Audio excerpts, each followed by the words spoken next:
ഇപ്പോൾ പെട്ടിരിക്കുന്നത് DC books ആണ്.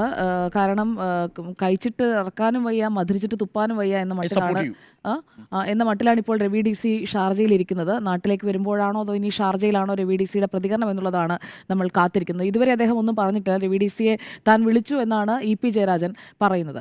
അപ്പോൾ ആ വിളിയും പറച്ചിലുമൊക്കെ കഴിഞ്ഞതിന് ശേഷമാണ് എന്തായാലും DGPക്കുള്ള പരാതിയൊക്കെ പോയിരിക്കുന്നത് എന്നതുകൂടി ചേർത്ത് വെച്ച് വേണം ഈ വിഷയത്തിൽ കാണേണ്ടത് എന്നതാണ് എൻ്റെ അഭിപ്രായം. ഈ വിഷയത്തിൽ പാർട്ടിയെക്കാളും നിൽക്കുന്നത് DC ബുക്സ് ആണ് എന്നതിൻ്റെ പ്രധാനപ്പെട്ട കാരണം ഇന്നലെയാണ് DC ബുക്സ് അവരുടെ വെരിഫൈഡ് ആയിട്ടുള്ള പേജിൽ, അത് ഹാക്ക് ചെയ്തു എന്ന് ഇനി പറയുമെന്ന് എനിക്കറിയില്ല, ഹാക്കിങ്ങിൻ്റെയൊക്കെ കാലമാണല്ലോ.